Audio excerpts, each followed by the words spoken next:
മാതാവ് പ്രത്യക്ഷപ്പെട്ട ഇയാൾ തരയിൽ സാക്ഷ്യം പറയാൻ അവസരം നൽകിയതിന് അമ്മ മാതാവിനും തിരുക്കുമാരനും കോടാനുകൂടി നന്ദി പറയുന്നു. സാക്ഷ്യം പറയാൻ താമസിച്ചതിന് ക്ഷമ ചോദിക്കുകയും ചെയ്യുന്നു.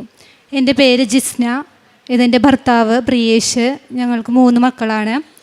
ഞങ്ങളുടെ സ്ഥലം വരാപ്പുഴ, എറണാകുളം ജില്ലയിലെ വരാപ്പുഴയാണ്. ഞാൻ 2022 10-ാം മാസമാണ് ഇവിടെ ഉടമ്പടി എടുക്കുന്നത്. കൃപാസനത്തിലെ കാര്യങ്ങൾ, സാക്ഷ്യങ്ങളും ധ്യാനങ്ങളും ഇവിടെ നടക്കുന്ന അത്ഭുതങ്ങളുമെല്ലാം ഹസ്ബൻഡിനോട് പറയുമ്പോൾ ഹസ്ബൻഡിന് അന്നൊന്നും വലിയ വിശ്വാസമുണ്ടായിരുന്നില്ല. അന്ന് ഗൾഫിലാണ് പുള്ളി ജോലി ചെയ്തിരുന്നത്. ഞാനിവിടെ വന്ന് ഉടമ്പടി എടുക്കുന്നതിലൊന്നും പുള്ളിക്ക് കുഴപ്പമൊന്നും ഉണ്ടായിരുന്നില്ല. പക്ഷേ ഇതിൽ വിശ്വാസം വളരെ കുറവായിരുന്നു. അപ്പോൾ എന്നോട് പറഞ്ഞു, നീ കുറച്ച് നാളുകൾക്കുള്ളിൽ ഇതെല്ലാം മാറ്റി പറയും, ഇതൊക്കെ ആദ്യത്തെ ഒരു ഇതിൽ തോന്നുന്നതാണെന്നാണ് അന്ന് പറഞ്ഞിരുന്നത്. അപ്പോൾ ഞാൻ മാതാവിനോട് പറഞ്ഞു, മാതാവേ, നീ വിചാരിച്ചാൽ മാത്രമേ ഹസ്ബൻഡിന് ഇതിൽ വിശ്വാസം വർദ്ധിക്കുകയുള്ളൂ. എന്നെക്കൊണ്ട് ഇനിയൊന്നും ചെയ്യാൻ സാധിക്കില്ല. നീ തന്നെ എന്താണെന്ന് വെച്ചാൽ ചെയ്യണമെന്ന് പറഞ്ഞു. അങ്ങനെ കുറച്ച് നാളുകൾക്കുള്ളിൽ തന്നെ ഞാൻ സാക്ഷ്യങ്ങളും ധ്യാനങ്ങളും എല്ലാം പുള്ളിക്ക് ഷെയർ ചെയ്യുമായിരുന്നു. അങ്ങനെ എന്തോ മാതാവിൻ്റെ അത്ഭുതത്താൽ കുറച്ച് നാളുകൾക്കുള്ളിൽ തന്നെ പുള്ളിക്ക് കൃപാസനത്തിൽ വലിയ വിശ്വാസം വന്നു തുടങ്ങി. ലീവിന് നാട്ടിൽ വന്നപ്പോൾ പുള്ളി ഇവിടെ വന്ന് ഉടമ്പടി എടുക്കുകയും ചെയ്തു. അങ്ങനെ കുറേ നാൾ മുന്നോട്ട് പോയി. ഞാൻ എൻ്റെ ഉടമ്പടി ആദ്യത്തെ പുതുക്കുകയും ചെയ്തു. ആ സമയത്താണ് ഞങ്ങൾക്കപ്പോൾ 3ാമതൊരു കുഞ്ഞിനെ കൂടി വേണമെന്ന് കുറേ നാളായി ആഗ്രഹമുണ്ടായിരുന്നു. എങ്കിലും അത് നടക്കുന്നുണ്ടായിരുന്നില്ല. അപ്പോൾ ഹസ്ബൻഡ് ഇവിടെ വന്ന് ഉടമ്പടി എടുത്തതിന് ശേഷം മാതാവിനോട് നിയോഗത്തിൽ വെച്ചില്ല എങ്കിലും ഞങ്ങൾക്കൊരു കുഞ്ഞിനെ കൂടി വേണമെന്ന് മാതാവിനോട് പറയുകയുണ്ടായിരുന്നു. കുറച്ച് നാളുകൾക്കുള്ളിൽ അത്ഭുതമെന്നോണം ഞങ്ങൾക്കൊരു കുഞ്ഞിനെ കൂടി ഞാൻ പ്രഗ്നൻ്റ് ആവുകയും ചെയ്തു. അങ്ങനെ മാസങ്ങൾ മുന്നോട്ട് പോയി, ഒരു കുഴപ്പവും ഉണ്ടായിരുന്നില്ല. 9ാം മാസത്തിൽ ഓപ്പറേഷൻ ചെയ്യാമെന്ന് ഡോക്ടർ പറഞ്ഞിരുന്നു. അതിനുവേണ്ടി ഞങ്ങൾ ഹോസ്പിറ്റലിൽ അഡ്മിറ്റായി. ആ രാത്രിയിലാണ് ഡോക്ടർ ഞങ്ങളോട് പറയുന്നത്, പ്ലേറ്റ്ലെറ്റ് കൗണ്ട് വളരെയധികം കുറവാണ്. 1.5 മുതൽ 4 ലക്ഷമാണ് നോർമൽ റേഞ്ച്. എൻ്റെ ഇത് 50,000-നും താഴെയായിരുന്നു. അപ്പോൾ ഈ ഒരവസ്ഥയിൽ ഒരു കാരണവശാലും നമ്മൾക്ക് ഓപ്പറേഷൻ ചെയ്യാൻ സാധിക്കില്ല. കാരണം ബ്ലീഡിങ് ഉണ്ടാവുകയാണെങ്കിൽ എന്തു തന്നെ വേണമെങ്കിലും സംഭവിക്കാം. ആൾ കോമ സ്റ്റേജിലായി പോകാം, ചലനമില്ലാത്ത അവസ്ഥയിലാകാം, ചിലപ്പോൾ മരണം വരെ സംഭവിക്കാം. അങ്ങനെ ഒരു അവസ്ഥ വന്നാൽ ഇവിടെ നമുക്കതിന് യാതൊരു സൗകര്യവുമില്ല. അതിനാൽ നിങ്ങൾ രാജഗിരിയിലേക്കോ അല്ലെങ്കിൽ കളമശ്ശേരി മെഡിക്കൽ കോളേജിലേക്കോ പോകണമെന്നാണ് ഡോക്ടർ പറഞ്ഞത്. അങ്ങനെ ഞങ്ങൾ അവിടെ നിന്നും കളമശ്ശേരി മെഡിക്കൽ കോളേജിലേക്ക് പോയി. അവിടെ ചെന്നപ്പോൾ അവിടുത്തെ ഡോക്ടർമാരും ഇതേ അഭിപ്രായം തന്നെയാണ് പറഞ്ഞത്. അവരും പറയുന്നത്, നിങ്ങളുടെ സ്വന്തം റിസ്കിൽ മാത്രമേ ഞങ്ങൾ ഓപ്പറേഷൻ ചെയ്യുകയുള്ളൂ, വേറെ ഒന്നും തന്നെ ഞങ്ങൾക്ക് ചെയ്യാൻ പറ്റില്ല എന്ന് പറഞ്ഞു. അപ്പോൾ ആ സമയത്ത് ഞാൻ ഉടമ്പടിയിലല്ലായിരുന്നു. പ്രഗ്നൻ്റ് ആയതിനു ശേഷം ഞാൻ ഉടമ്പടി പുതുക്കിയിട്ടുണ്ടായിരുന്നില്ല. എന്നാൽ ഹസ്ബൻഡിൻ്റെ ഉടമ്പടിയിൽ ഞങ്ങൾ മുന്നോട്ട് പോയിക്കൊണ്ടിരുന്നു. പ്രേക്ഷിത പ്രവർത്തനവും കാരുണ്യ പ്രവർത്തനങ്ങളും എല്ലാം ചെയ്തുകൊണ്ടിരുന്നു. അപ്പോൾ ഡോക്ടർമാർ ഇങ്ങനെ പറഞ്ഞപ്പോൾ ഞങ്ങൾക്ക് യാതൊരു പേടിയോ ഒന്നും തന്നെ തോന്നിയില്ല. എല്ലാം മാതാവിൽ അർപ്പിച്ചുകൊണ്ട് ഞങ്ങൾ എന്തിനും തയ്യാറാണെന്ന് എഴുതി കൊടുത്തു. അങ്ങനെ പിറ്റേ ദിവസം അവിടെ ഓപ്പറേഷൻ ചെയ്തു. ഡോക്ടർമാർക്കും സ്റ്റാഫുകൾക്കുമെല്ലാം വളരെയധികം അവർക്കായിരുന്നു ടെൻഷൻ ഞങ്ങളെക്കാളും. എന്തെങ്കിലും സംഭവിക്കുമോ എന്ന്. പക്ഷേ ഞങ്ങൾ രണ്ടുപേരും യാതൊരു ടെൻഷനും ഇല്ലാത്ത അവസ്ഥയിലായിരുന്നു. എന്ത് സംഭവിച്ചാലും അത് ദൈവത്തിൻ്റെ ഇഷ്ടം എന്നുള്ള ഒരു വിശ്വാസം ഞങ്ങളിൽ രണ്ടുപേർക്കും ഉണ്ടായിരുന്നു. ആ നേർച്ച വസ്തുക്കൾ ഉപയോഗിച്ച് ഞങ്ങൾ പ്രാർത്ഥിച്ചുകൊണ്ടിരുന്നു. ഉപ്പും ഉപയോഗിച്ചിരുന്നു, തൈലവും എല്ലാം എല്ലാ ദിവസവും ഉപയോഗിച്ചിരുന്നു. ക്രിട്ടിക്കൽ സ്റ്റേജിൽ ആയിരുന്ന ആ സമയങ്ങളിലെല്ലാം നേർച്ച വസ്തുക്കൾ ഉപയോഗിച്ച് ഞങ്ങൾ പ്രാർത്ഥിച്ചുകൊണ്ടിരുന്നു. ജപമാലയും പ്രാർത്ഥനകളും എല്ലാം മുറുകെ പിടിച്ച് ഞങ്ങൾ ആ നിമിഷങ്ങളിലെല്ലാം പ്രാർത്ഥിച്ചുകൊണ്ടിരുന്നു. അങ്ങനെ യാതൊരു കുഴപ്പവും കൂടാതെ ഓപ്പറേഷൻ നടക്കുകയും ഞങ്ങൾക്കൊരു പെൺകുഞ്ഞിനെ നൽകി മാതാവും തിരുക്കുമാരനും അനുഗ്രഹിക്കുകയും ചെയ്തു. എന്നാൽ പിന്നീടുള്ള ദിവസങ്ങളിലും പ്ലേറ്റ്ലെറ്റ് കൗണ്ടിൽ യാതൊരു വ്യത്യാസവുമില്ല. അപ്പോൾ ഡോക്ടർ ഞങ്ങളോട് പറഞ്ഞു, ഹെമറ്റോളജി ഡിപ്പാർട്ട്മെൻറ്റിലെ ഡോക്ടറെ കാണണം, വേറെ ഏതെങ്കിലും രോഗമായിരിക്കാൻ ചാൻസ് ഉണ്ടെന്ന് പറഞ്ഞു. അങ്ങനെ ഞങ്ങൾ ആ ഡോക്ടറെയും കണ്ടു. അപ്പോഴാണ് മാതാവിൻ്റെ ഒരു അത്ഭുതം എന്നോണം അവിടുത്തെ ടെസ്റ്റിൽ പ്ലേറ്റ്ലെറ്റ് കൗണ്ടിന് യാതൊരു കുഴപ്പവുമില്ല, നോർമൽ റേഞ്ചിലാണത്. അതിന് കാരണം ഉണ്ടായിരുന്നത് എൻ്റെ ട്യൂബിൽ ഒട്ടിപ്പിടിച്ച നിലയിലായിരുന്നു ആ പ്ലേറ്റ്ലെറ്റ് കൗണ്ട്.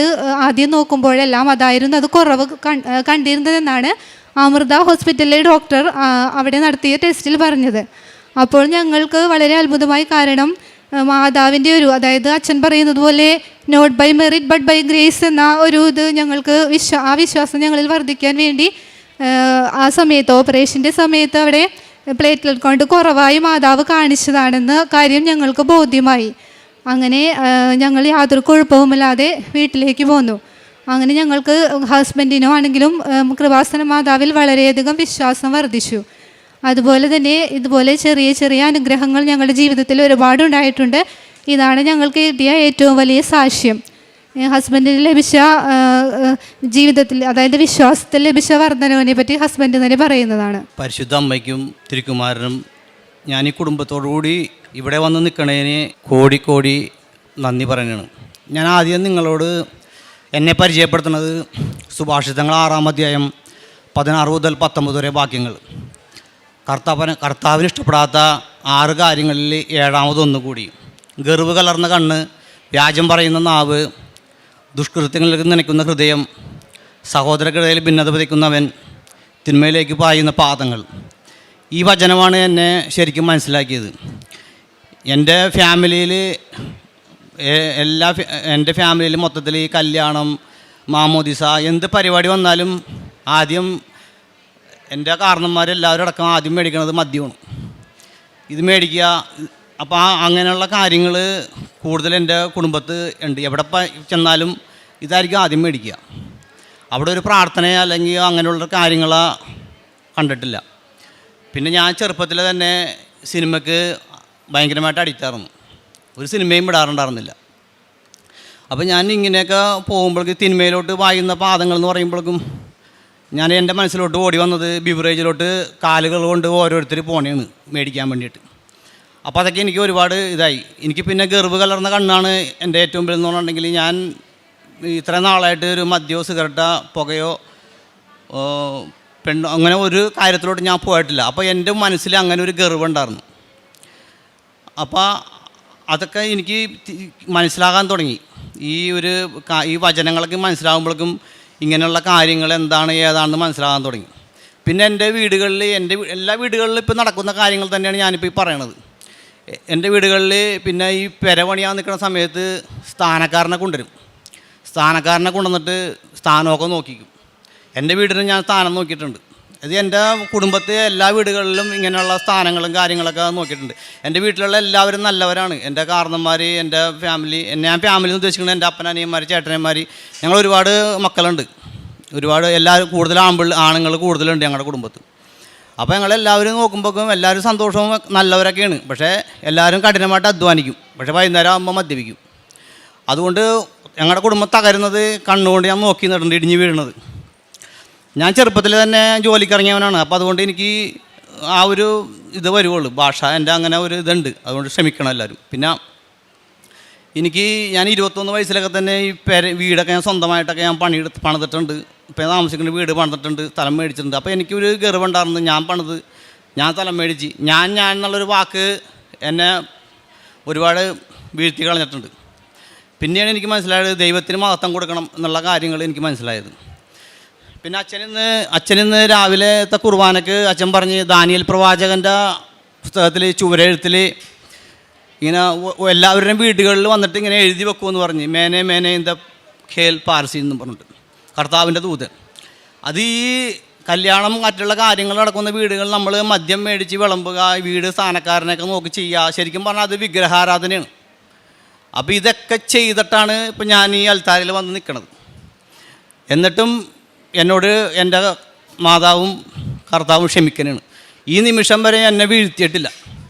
പല സഹനങ്ങളും എനിക്ക് ഉണ്ടായിട്ടുണ്ട്. ആ സഹനങ്ങളൊന്നും അങ്ങനെ വ്യക്തമായിട്ട് പറഞ്ഞാൽ പല ആൾക്കാർക്ക് മുറിവേക്കും, അതൊന്നും പറയാനും പറ്റില്ല. പക്ഷെ എന്നെ ഈ നിമിഷം വരെയും വീഴ്ത്തിയിട്ടില്ല.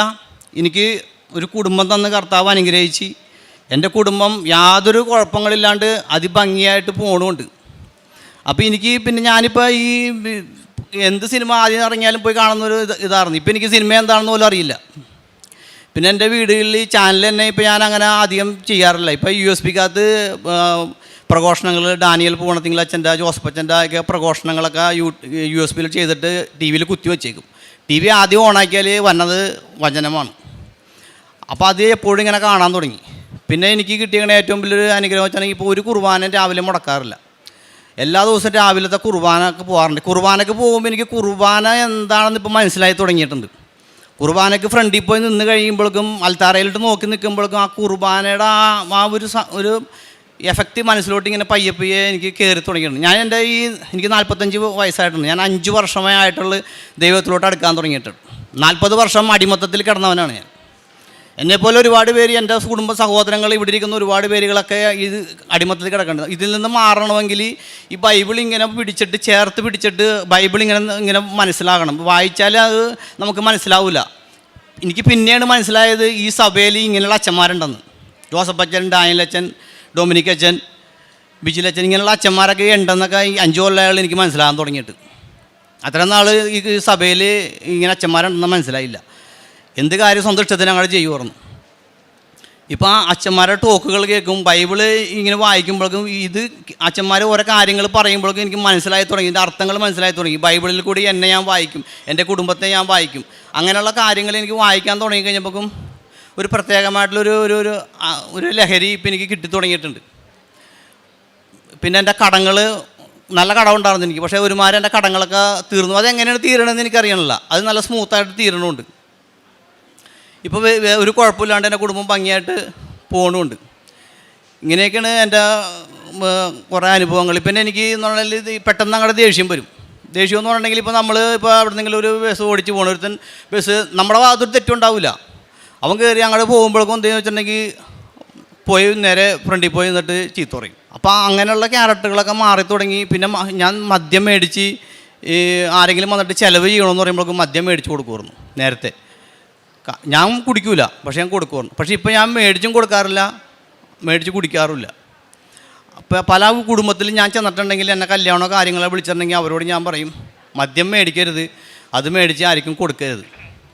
ഇങ്ങനെയുള്ള കാര്യങ്ങളൊക്കെയാണ് എനിക്ക് പറയാനുള്ളത്. ഇത്രയും അനുഗ്രഹങ്ങൾ തന്ന മാതാവിന് ഞാൻ ദൈവത്തോട് കൂടുതൽ അടുത്ത് തുടങ്ങിക്കൊണ്ടിരിക്കുകയാണ്. ഓരോ ദിവസം ചെല്ലുന്തോറുമാണ് ഇത് വെളിപ്പെട്ട് ഇങ്ങനെ കിട്ടുന്നത്, ഓരോ കാര്യങ്ങൾ കിട്ടുന്നത്. ഇപ്പം ഇങ്ങനെ പറയാൻ തന്നെ ഈ ശക്തി, ഇങ്ങനെയുള്ള കാര്യങ്ങൾ പറയാൻ എനിക്ക് ശക്തി കുറവായിരുന്നുള്ളൂ. പുറത്ത് ആരോടെങ്കിലും സംസാരിക്കാൻ എനിക്ക് ശക്തിക്ക് കുറവൊന്നും ഉണ്ടായിരുന്നില്ല. പക്ഷേ ഇപ്പോൾ ഈ അൽത്താരയിൽ വന്നിരുന്ന് ഇങ്ങനെ പറയാൻ ഇപ്പോൾ എനിക്ക് മാതാവും ദൈവവും എനിക്ക് ശക്തി തന്നുകൊണ്ട് തുടങ്ങി. എൻ്റെ കുടുംബം നോക്കണത് ഇപ്പോൾ ഞാനല്ല, മാതാവും ദൈവവും കൂടിയാണ് നോക്കണത്.